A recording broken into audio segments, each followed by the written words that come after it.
What if I told you that Amish communities feed 100 people at gatherings without spending a single dollar on food? Most people think feeding large groups requires huge grocery budgets, but the reality involves resource cycling and mutual exchange systems perfected over 200 years. And today, I'm showing you 10 of them. The waste stream Amish pigs and chickens eat entirely on kitchen scraps, garden waste, and dairy whey, eliminating all feed costs. This practice started in Pennsylvania in the 1740s when purchased feed didn't exist, and waste was simply another resource. Modern agricultural research from 2020 confirms that properly managed scrap-fed livestock produce comparable meat and eggs to grain-fed animals while costing nothing. They simply pool household waste across the community. Every family contributes scraps. Everyone shares the harvest of meat and eggs produced from what would otherwise be garbage. The wild forage integration Amish women in Ohio developed systematic wild foraging calendars in the 1850s. They harvest dandelion greens in April, wild berries in June, nuts in October, mushrooms after rains, and ramps in early spring. Research from Cornell's foraging program validates this completely. Wild edibles often contain higher nutrient density than cultivated versions and cost absolutely nothing. The method is brilliantly simple. Learn 15 local wild edibles and their seasons. Integrate them into meal planning as free supplements to garden produce. These plants grow without cultivation on roadsides, in woods, and along pasture edges while gardeners walk past them to buy lettuce. The mutual labor exchange? What if I told you entire harvests get processed, entire animals get butchered, and entire gardens get planted without anyone receiving a paycheck?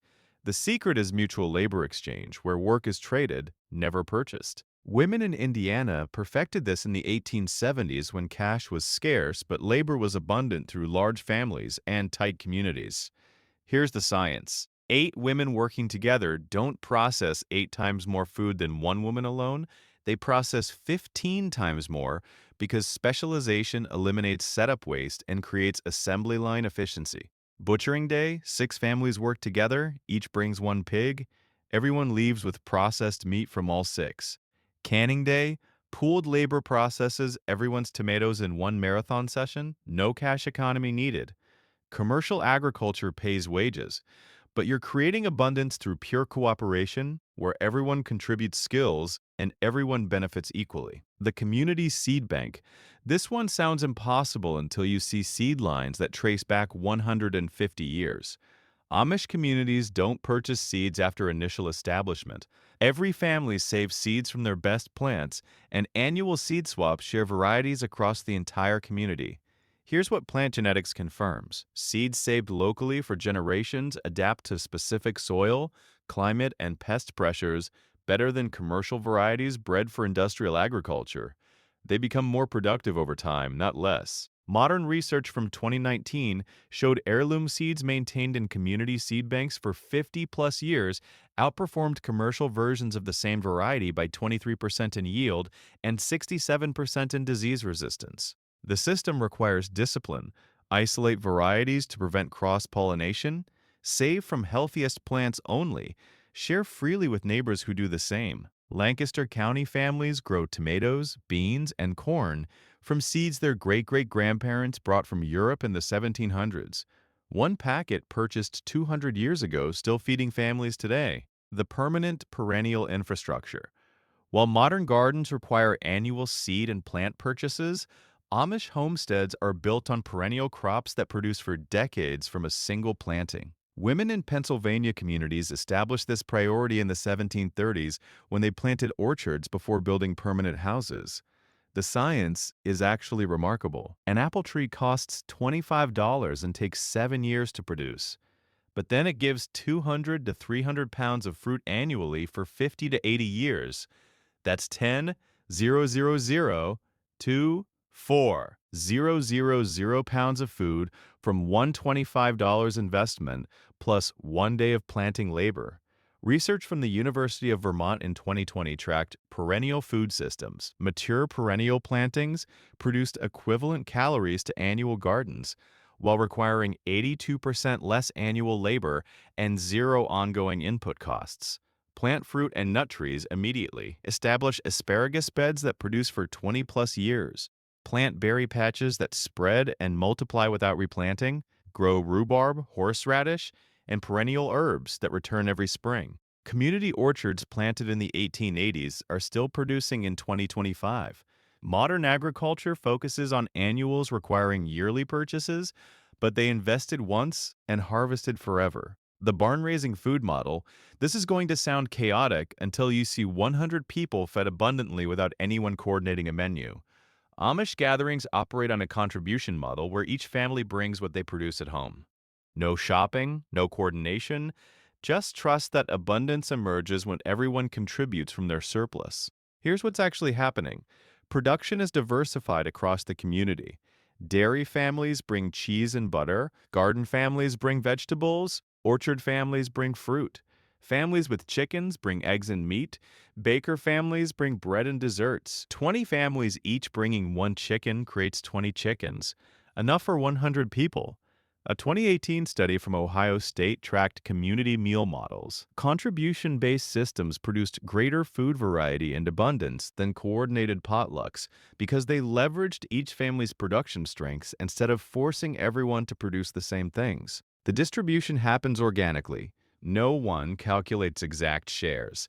Everyone contributes from surplus that would otherwise overwhelm individual households. A family with 200 pounds of apples from 3 trees can't eat them all, but shared across 100 people, they disappear gratefully.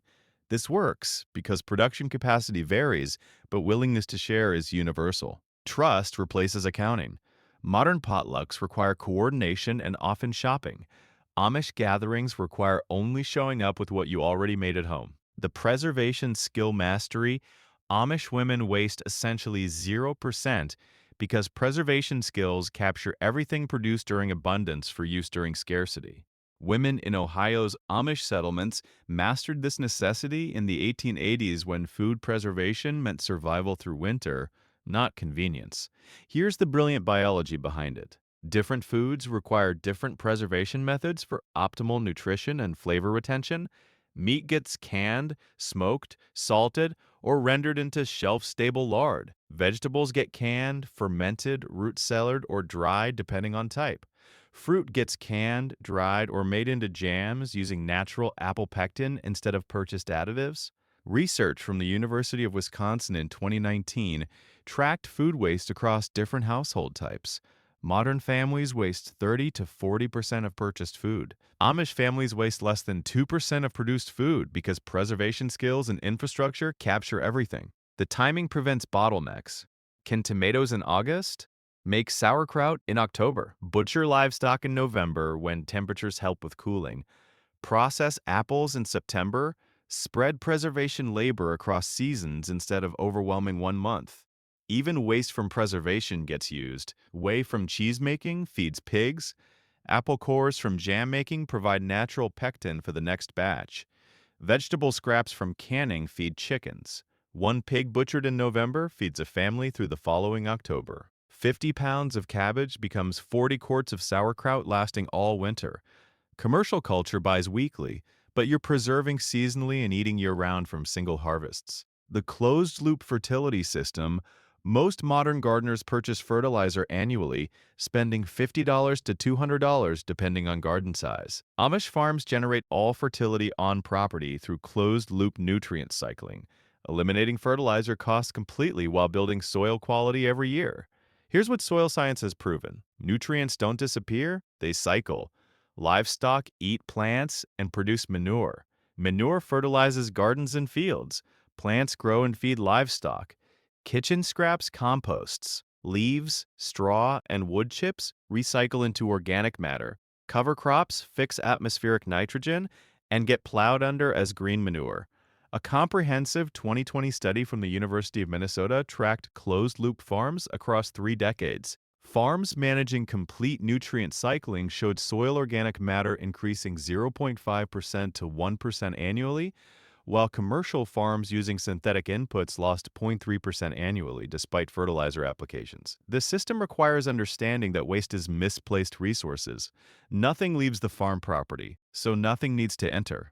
Livestock manure that conventional farms treat as disposal problems becomes premium fertilizer worth $50 to $80 per cubic yard if purchased. Large Amish farms produce 1020 cubic yards of finished compost yearly, creating $500 to $1,600 worth of fertility from materials others pay to remove. Wisconsin Amish documented this system in farm journals from the 1860s when purchased inputs weren't available and self-sufficiency was mandatory.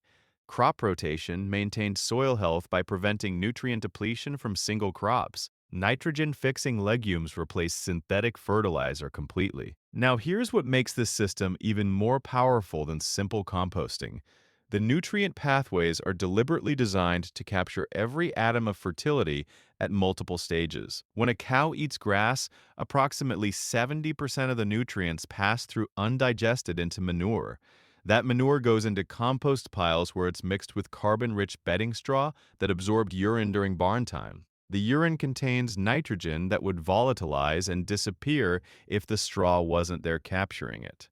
The compost pile itself becomes a biological factory. Thermophilic bacteria heat the pile to 140160 degrees, killing weed seeds and pathogens while breaking down complex organic molecules into plant-available nutrients. After the hot phase, the pile cools and fungal networks colonize it, creating the biological structure that makes compost superior to synthetic fertilizer. But here's where it gets really sophisticated. Amish farmers don't apply raw manure directly to gardens because that wastes nitrogen through volatilization and can burn plants. They compost it first, which stabilizes nutrients and makes them slow release. A single application of properly composted manure feeds crops for an entire season, while synthetic fertilizer requires multiple applications because it leaches through soil quickly. The timing of application matters enormously. Fall application allows nutrients to integrate into soil structure over winter. Spring application provides immediate availability during peak growth. They match application timing to crop needs, not to when they feel like spreading compost. The cover crop integration doubles the system's effectiveness. After harvesting vegetables in fall, they immediately plant winter rye or crimson clover. These crops grow through fall and early spring, their roots holding nutrients in place that would otherwise leach away during winter rains. In spring, they mow the cover crop and either compost it or till it directly into soil as green manure, adding both nutrients and organic matter. The earthworm population in these managed systems explodes to 10 times the density of unmanaged soil. Earthworms are biological tillers, creating channels for water infiltration and root penetration, while their castings add additional fertility. You're not just managing nutrients, you're cultivating an entire soil ecosystem that becomes more productive every year. After 50 years, Amish soil is black, crumbly, and produces abundantly. After 50 years, commercial soil is gray, compacted, and requires heavy inputs. Initial generations built the fertility system. Current generations harvest the compounded returns. Modern agriculture mines soil and replaces with purchases. They build soil and harvest surplus fertility that keeps compounding. The math reverses completely. Community mill and bulk processing. Now, this one is going to blow your mind because it eliminates the entire food processing industry markup. Amish communities don't purchase processed foods. They own shared processing equipment collectively and transform raw ingredients into finished products at zero cost beyond labor. Communities in Pennsylvania established shared mills in the 1750s, and the same infrastructure is still functioning. 270 years later, here's the extraordinary science. Economy of scale applies to equipment and labor. One grain mill costs $3,000 but serves 40 families, creating an effective cost of $75 per family. But nobody actually paid $75 because the mill was built from donated labor and materials, making the actual cost zero. Research from agricultural economics departments in 2021 studied community processing models. Shared infrastructure reduced individual household food costs by 40% to 60% compared to purchasing processed equivalents while providing superior quality and freshness. The system works through scheduled access and proportional benefit. Apple pressing day, entire community brings apples. Shared labor runs the press continuously. Everyone leaves with cider proportional to apples contributed. Cost $0. Value immeasurable in community bonds and quality product. Grain milling, families bring wheat harvested from their fields, leave with fresh ground flour. No middleman, no markup, no transportation cost. 50 pounds of wheat becomes 50 pounds of flour minus minimal waste. Purchased flour from that wheat would cost $200 plus. Milled at community facility, $0. Meat processing happens the same way. Shared equipment, shared labor, proportional distribution. One family can't afford a $5,000 walk-in cooler. 40 families sharing one makes economic sense. Maintenance distributes across users. When equipment needs repair, community contributes labor and materials. Nobody calculates exact contribution versus benefit received. Trust and reciprocity replace accounting. The system works because abundance is shared and scarcity doesn't exist when community pools resources instead of fragmenting them. These 10 systems prove that feeding large groups on zero budget isn't poverty. It's abundance through completely different economics, based on cycling, sharing, and accumulated knowledge instead of purchasing. If this opened your eyes to how much of your food budget could be eliminated through skills and systems, I need you to do something for me. Drop a comment and tell me which method challenges your assumptions the most. Are you team seed saving, team mutual labor exchange, or team multi-generational knowledge transfer? I read every comment, and I love hearing from you. And if you're serious about building food security that doesn't depend on money or grocery stores, subscribe to Homestead Roots right now. Click that subscribe button and ring the bell so you never miss our videos. We're diving deep into